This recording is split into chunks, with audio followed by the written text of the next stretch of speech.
السلام علیکم ورحمۃ اللہ وبرکاتہ۔ صاحب اب میرا کام ہو جائے گا نا؟ اس نے دیوار کی طرف رخ موڑا اور تیزی سے کپڑے پہننے لگی۔ ہاں ہاں بھائی، میری سانسیں ابھی بھی بے ترتیب تھیں۔ پھر میں پیسے لینے کب آؤں؟ دوپٹے سے اس نے منہ پونچھا اور پھر جھٹک کر لپیٹ لیا۔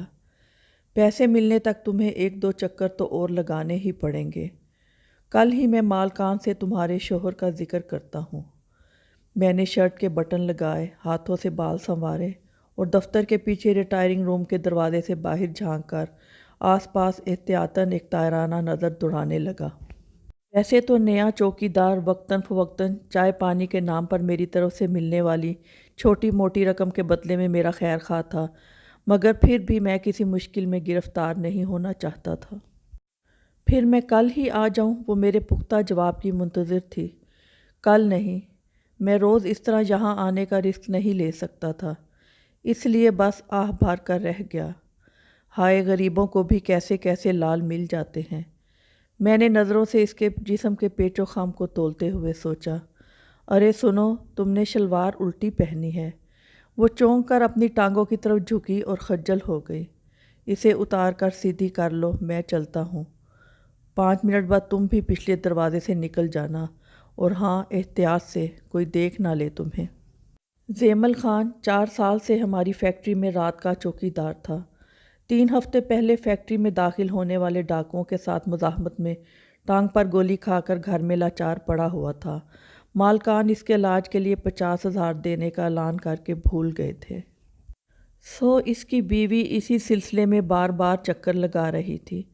میں نے اس کی مدد کا فیصلہ کیا اور چھٹی کے بعد شام میں اسے فیکٹری میں آنے کا اشارہ دے دیا۔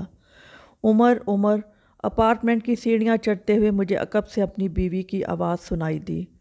اس کے اور میرے گھر لوٹنے کا وقت تقریباً ایک ہی تھا، اور کبھی کبھار تو ہم اسی طرح اکٹھے گھر میں داخل ہوتے تھے۔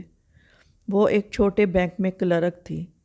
ایک خوشخبری ہے، قدرے فربہ مائل وجود کو سنبھالے وہ تیزی سے اوپر آ رہی تھی۔ خوشی سے اس کی بانچیں کھلی جا رہی تھیں۔ مینیجر صاحب میرے کام سے بہت خوش ہیں اور آج ہی انہوں نے میری پروموشن کی بات کی ہے۔ دروازے کے سامنے رک کر اس نے ہینڈ بیگ ٹٹولا اور چابی نکالی۔ انہوں نے کہا ہے تھوڑا وقت لگے گا مگر کام ہو جائے گا۔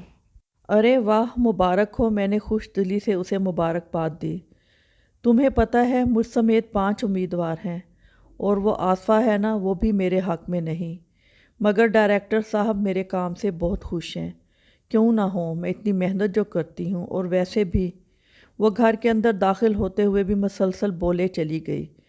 میں اس کی پیروی کرتے ہوئے اس کی فتح کی داستان سے محفوظ ہو رہا تھا کہ اچانک میری نظر اس کی الٹی شلوار کے ریشمی دھاگوں میں الجھ گئی۔